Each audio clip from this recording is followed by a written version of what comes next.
Why do you always feel like you're supposed to have one clear identity when deep down you've never fit into just one? Why do you feel like there are 10 versions of you trying to breathe, but society keeps telling you that only one is acceptable? Why do people say find yourself as if there's only one final answer? Why does becoming someone new feel like betraying who you were, even when the old version doesn't fit anymore? And why, even when you know you're allowed to evolve, do you still carry this tiny fear of being inconsistent, messy, or confusing? If any of this feels familiar, if you've ever felt like you are too many things at once, then welcome. This is what I'm going to talk about today in this first episode of a series on becoming everything.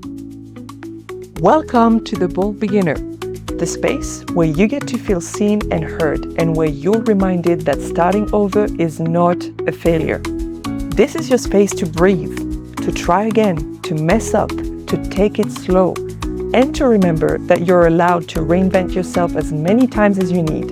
And if you're ready to take back control of your life, you're in the right place. I'm reposting episode number 1 because I finally got some proper mics, and therefore I think it's worth deleting the first one and reposting it. Won't be happening again, but I thought it was quite necessary for this very first episode. I'm giving a try to the audio format just because it's less work and it allows me to spend less time on the editing for now and to be consistent with the content that I'm posting, hopefully on a weekly. So that allows me to give you guys more content. I guess with 2026 coming, New Year coming, it's time to try new things. So please let me know in the comments if you enjoy the audio format. And if you've been listening the first episode already, don't pay attention to this one. I'll be posting the second episode pretty soon. So let me know what you think. This first series of podcasts is about duality, about all the many women that we carry inside of us. And today I want to start with the biggest myth of the quote unquote one true self. Because we hear about that all the time growing up, and I realized only in my adulthood that it was basically just a myth. So first I wanted to talk about where the pressure of finding yourself comes from. Because I've heard that so many times at school, again and again and again. And I've said it before, this world that we live in is obsessed with labels and simple stories. What do you do? What's your path? What's your purpose? People want clean answers, preferably one that stays the same for 10 years. This is something I've heard at school again and again. What do you want to do? What path do you want to follow? What career do you want to have? Like, there's no option to change halfway through. And I am personally convinced that the pressure is even heavier for women. We are expected to be understandable, predictable, easy to read, and easy to follow. And if you change your mind, which has happened to me way too many times, then you're flaky. If you evolve, you're going through something, supposedly. If you pivot your career, you're unstable.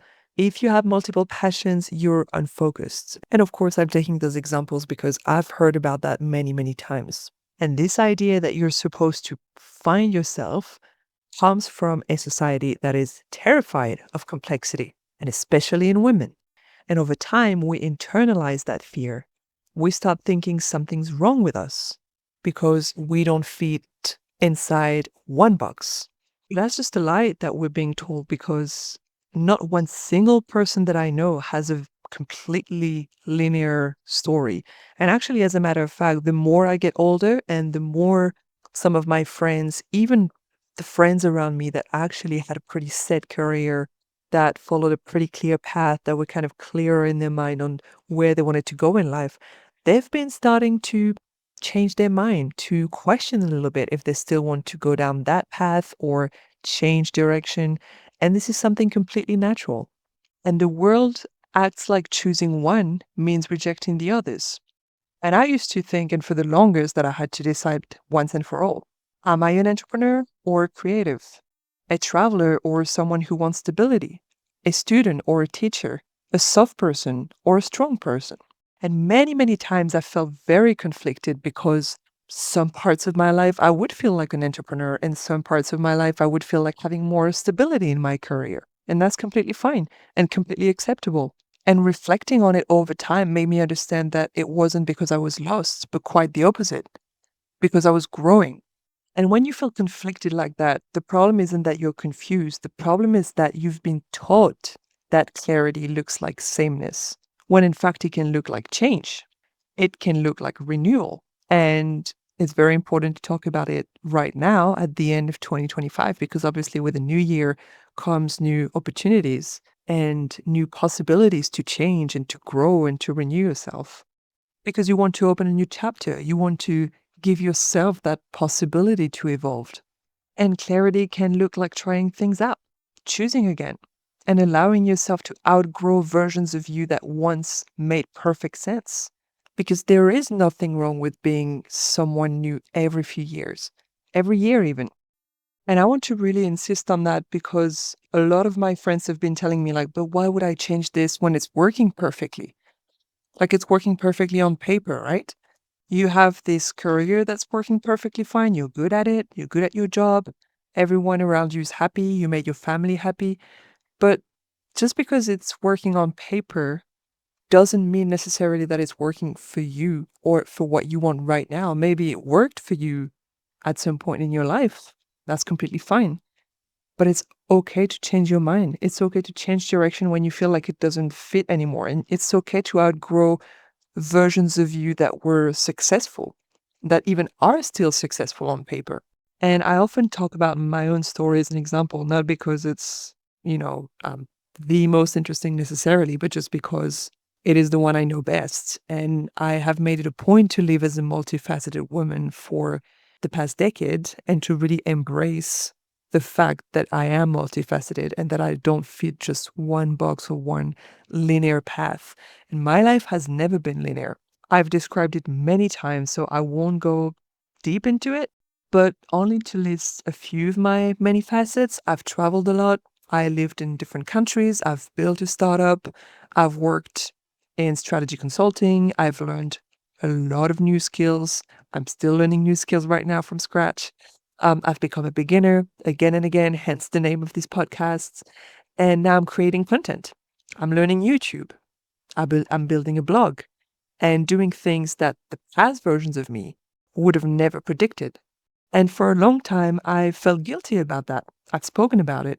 I thought I was supposed to have a clear, straight path. And especially when I was working for big corporations, I was going for a linear, successful career with good salary, good recognitions, good work, job titles, all of that. So of course you're going to feel that guilt in you to change that when everything on paper is working. And I thought I had to pick that career, that one career, and stick to it. Become someone with an authority in a specific field, someone consistent. But sometimes consistency actually means being true to yourself, not being the same. You have to be consistent to yourself, so to speak. And being true to yourself sometimes requires change, sometimes even more than others. In my case, I need change a lot. I'm an entrepreneur and a creative. I'm a traveler and someone who loves building stable routines. I'm a forever beginner and someone who teaches what I learn. I'm playful and serious, soft and fierce. And I'd love for you to do this little exercise, like take a piece of paper, your journal, your phone, whatever, and write down those contradictions about yourself and realize how they've been coexistent and how so much more you've been refraining could coexist with counterparts of your personality. We just hide these parts because we don't want to confuse people. Because if you're something and it's opposite, people around you might be a bit confused. They might be a bit, thinking, what the hell is this person doing? I've kind of made it my point to consciously and actively confusing people more and more, because I've found that it's part of really freeing ourselves. And back to why the pressure is kind of even stronger on women. For some time, I've been wondering why society benefits when women choose one identity. And well, a woman who is many things is harder to control. She doesn't fit into predictable boxes, into predictable patterns. She doesn't limit herself. She doesn't shrink. A woman who evolves threatens the system built to keep her small. If you realize you can reinvent yourself, if you realize you don't have to stay who you were at 18, 25, or 35, if you realize you don't need permission to change direction, you become unstoppable. And that's scary. Maybe scary for you, but most importantly for the world that expects you to stay simple, small, and understandable. And I really want to insist on the fact that you are allowed to outgrow your past selves, even the ones that worked. What I kind of mentioned earlier, because there's a weird guilt that comes with evolution. When you change, you're not leaving behind just habits or routines, you're leaving behind identities. People who knew you a certain way as one thing may not understand the new chapter. And sometimes it feels like you're betraying your own story. So I'm going to say three statements, and I really want you to let this sink in for a minute. Here it goes. You're allowed to outgrow versions of yourself that brought you success. You're allowed to evolve beyond chapters that once felt perfect. You're allowed to become someone new without having a good reason. You don't need to justify yourself for your growth. You just need to be brutally honest to yourself. And it's already difficult enough. I certainly won't say that it's easy. And so, I'd like to suggest a reframe that you can take with you today. Just to be clear that you don't have to find yourself. You can write those affirmations down, and ideally, whenever you have a minute spare, just read them out loud as a reminder. Just a minute. It's very doable, right? Here it goes. You get to build yourself. You get to rewrite yourself. You get to curate, reshape, reinvent yourself over and over again. There is no final version of you. There's only the next version, the one you're becoming right now, and the one after that, and the one after that. You're allowed to be everything, even your opposite. Thank you for spending this first episode with me. Thank you for spending it a second time for those that have been listening twice. I really hope it gave you a little oxygen. I hope it gave you some clarity if you felt a bit confused. And I hope it reminded you that nothing about you needs to be reduced, simplified, or figured out, because I've heard that a lot of times. In the second episode, I'll talk about the two women inside all of us, the one who believes she can and the one who's terrified that she can't, or even the one who's terrified that she actually can, because sometimes we're more scared of succeeding than failing. But for today, just breathe and remember that you're not lost. You're just becoming.